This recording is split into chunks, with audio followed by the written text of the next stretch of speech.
జై శ్రీరామ్. అందరికీ నమస్కారం. వెల్కమ్ టు న్యూస్ అఖండ. నేను మీ కస్తూరి శ్రీధర్. మిత్రులారా, ఈ న్యూస్ చెప్పబోయే ముందు మీకందరికి కూడా ఒక చిన్న విజ్ఞప్తి.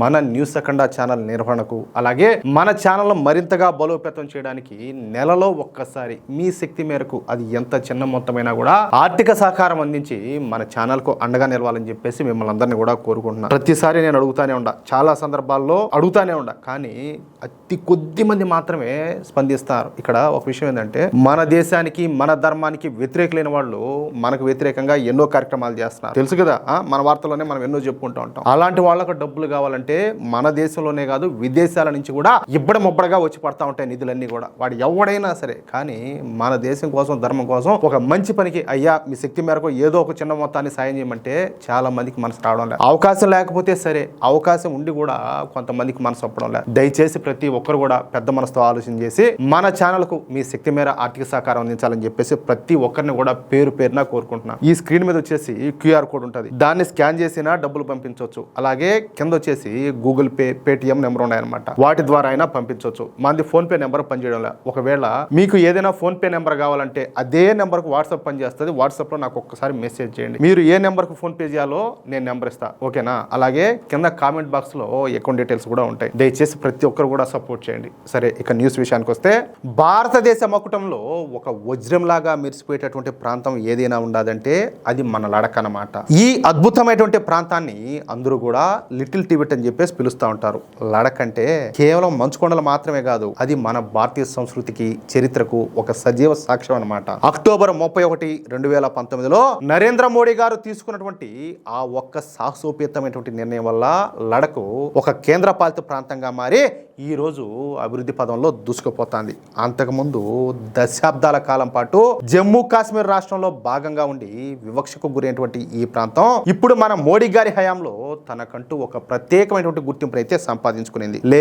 లేహ్ అలాగే కార్గిల్ అనేటటువంటి రెండు అందమైన రాజధానులతో సముద్ర మట్టానికి 3500 మీటర్ల ఎత్తున హిమాలయ అలాగే కారకోరం పర్వత శ్రేణుల మధ్యన ఈ లడఖ్ గంభీరంగా నిలబడి ఉండాలి. ఇక్కడ వాతావరణం అంతా కూడా చాలా చల్లగా పొడిగా ఉంటుందన్నమాట. అందుకే దీన్ని శీతల ఎడారి అంటే కోల్డ్ డెజర్ట్ అని చెప్పేసి పిలుస్తారు.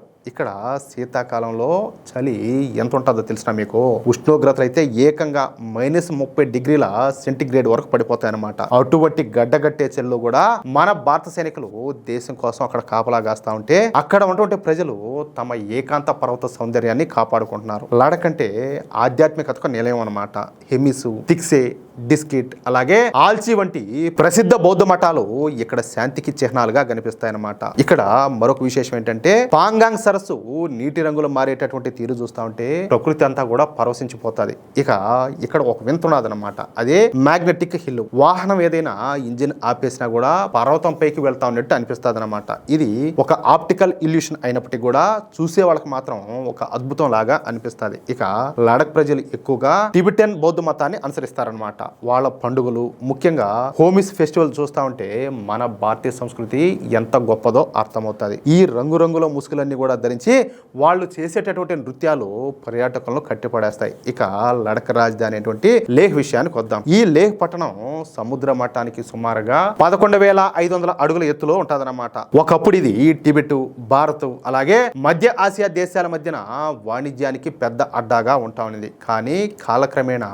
గత ప్రభుత్వాల్లో దీన్ని అయితే పట్టించుకోవాలా. ఈ లడఖ్ను కేంద్ర పాలిత ప్రాంతం చేసిన తర్వాతే మన మోడీ ప్రభుత్వం దీన్ని అభివృద్ధి బాటలో నడిపించిందనమాట. పర్యాటకుల కోసం హోటళ్లు, హోమ్ స్టేలు అలాగే టూర్ ఆప్టర్ల రిజిస్ట్రేషన్ ప్రక్రియను ప్రభుత్వం ఇంకా సులభతరం చేసింది. దీనివల్ల అక్కడి స్థానిక ప్రజల ఆదాయం పెరిగింది. ఇటీవలే ఈ లేహ్ ప్యాలెస్ లో కొత్తగా ప్రారంభించినటువంటి సౌండ్ అండ్ లైట్ షో పర్యాటకులకు సరికొత్త అనుభూతిని అయితే ఇస్తుంది. అయితే ఇప్పుడు మన మోడీ ప్రభుత్వం తీసుకున్నటువంటి మరో భారీ ప్రాజెక్టు గురించి తెలుసుకుంటే ప్రతి భారతీయుడి గుండె గర్వంతో ఉప్పొంగుతుంది. ఈ లేహ్ పట్టణంలో ఎన్నో పురాతన స్తూపాలు, రాతి స్తంభాలు, అద్భుతమైన శిలలు అన్నీ కూడా ఉన్నాయన్నమాట. స్వాతంత్రం వచ్చిన దగ్గర నుంచి ఏ ప్రభుత్వం కూడా ఈ వారసత్వ సంపదను కాపాడాలని చెప్పేసి ఆలోచించాల. కానీ మన నరేంద్ర మోడీ ప్రభుత్వం మొదటిసారిగా ఈ శిల్పకళా వైభవాన్ని గుర్తించింది. అందుకే ఇక్కడ మన దేశంలోనే మొట్టమొదటి పెట్రోగ్లిఫ్ కన్వర్జేషన్ పార్క్ ను ఏర్పాటు చేయాలని చెప్పేసి నిర్ణయించిందనమాట. లేహ్లోని సింధు నది ఒడ్డున ఉన్నటువంటి సింధు ఘాట్ దగ్గర ఈ పార్క్ ని అయితే నిర్మిస్తున్నారు. దీనివల్ల మన ప్రాచీన చరిత్ర నేటి తరానికి అయితే తెలియనున్నదనమాట. మరి ఈ పెట్రోగ్లిఫ్స్ అంటే ఏంటి అని చెప్పేసి మీకు సందేహం రావచ్చు, అంతే కదా. ఈ పెట్రోగ్లిఫ్స్ అంటే రాతి పైన చెక్కబడినటువంటి ప్రాచీన చిత్రాలు లేదా సంకేతాలు అనమాట. ఇవి వేల సంవత్సరాల క్రితం నాటి మానవ నాగరికతకు ఆనవాళ్ళు. పెట్రో అంటే రాయి, గ్లిఫ్ అంటే చెక్కడం అని చెప్పేసి అర్థం అనమాట. అంటే ఆ కాలంలో మానవులు తమ దగ్గర ఉన్నటువంటి పదునైన రాళ్లతో గట్టి రాతి ఉపరితలం పైన రకరకాల బొమ్మలన్నీ కూడా గీస్తా ఉన్నారు. వీటిలో వేటాడేటటువంటి దృశ్యాలు, అడవి జంతువులు, ఏనుగులు, ఎద్దులు, సూర్యుడు, అలాగే నక్షత్రాల యొక్క చిత్రాలన్నీ కూడా ఉంటాయన్నమాట. ఇవి కేవలం బొమ్మలు మాత్రమే కాదు, ఆ కాలపు మనుషుల యొక్క సంభాషణ మార్గాలన్నమాట. వాళ్ళు ఏ విధంగా బతికినారు, వాళ్ళ ఆచారాలు ఏంటి అనేవి ఈ రాళ్లపైన స్పష్టంగా కనిపిస్తాయి. మన తెలుగు రాష్ట్రాల్లో బహుశా మీకు కూడా తెలిసే ఉంటుంది, రాయచోటి అలాగే పాండవుల గుట్ట వంటి చోట్ల కూడా ఇలాంటి ప్రాచీన చిత్రాలు ఉన్న లడఖ్ లో ఇవి ఇంకా విపరీతంగా ఉండడం విశేషం అన్నమాట. లడఖ్ లో దొరికినటువంటి ఈ పెట్రోగ్లిఫ్స్ దాదాపుగా 3000 ఏళ్ల నుంచి 5000 ఏళ్ల క్రితం నాటివన్నమాట. అంటే నవీన శిలాయుగం నాటి. అప్పటి నుంచి ఈ సంపద ఇక్కడ ఉన్నా కూడా మునిపటి పాలకులు దీన్ని అయితే గాలికి వదిలేస్తారనమాట. కానీ ఇప్పుడు మన మోడీ ప్రభుత్వం ఈ శతాబ్దాల నాటి ప్రాచీన రాతి శిల్పాలను సంరక్షించడం తన బాధ్యతగా పెట్టుకునింది. ప్రస్తుతం అక్కడ పర్యాటకుల తాకిడి పెరగడం, మౌలిక సదుపాయాల అభివృద్ధి వల్ల సుమారుగా 400 పెట్రోగ్లిఫ్ సైట్లు ఈ ముప్పునంతా కూడా ఎదుర్కొంటున్నాయి. వాటన్నింటిని కూడా రక్షించి భవిష్యత్ తరాలకు అందించడమే ఈ పార్క్ యొక్క ప్రధాన ఉద్దేశం అన్నమాట. ఈ ప్రాజెక్ట్ కోసం ఈ లడఖ్ యంత్రాంగం అలాగే ఆర్కియాలజికల్ సర్వే ఆఫ్ ఇండియా మధ్యన ఒక ముఖ్యమైనటువంటి ఒప్పందం అయితే కుదిరింది. దీనివల్ల మన ప్రాచీన వారసత్వ సంపదను శాస్త్రీయ పద్ధతిలో కాపాడుకునేటటువంటి అవకాశం అయితే కలిగిందనమాట. ఆర్కియాలజీ డిపార్ట్మెంట్ వాళ్ళు ఈ ప్రాజెక్ట్ ను బయట గాలిలోనే కొలువై ఉన్నటువంటి మ్యూజియంలు అని అలాగే రాళ్లపైన చెక్కబడినటువంటి ప్రాచీన మనుషుల చరిత్ర అని చెప్పేసి ఎంతో గొప్పగా చెప్పినారు. హిందువులకు అత్యంత పవిత్రమైనటువంటి సింధు నది ఒడ్డున ఈ పార్క్ అనేది ఏర్పాటు కావడం మరో విశేషం అనమాట. మన మోడీ ప్రభుత్వం భారత్ యొక్క ప్రతి మూలలో కూడా ఉన్నటువంటి సంస్కృతిని, చరిత్రను వెలికితీసి ప్రపంచానికి చాటి చెప్తాంది.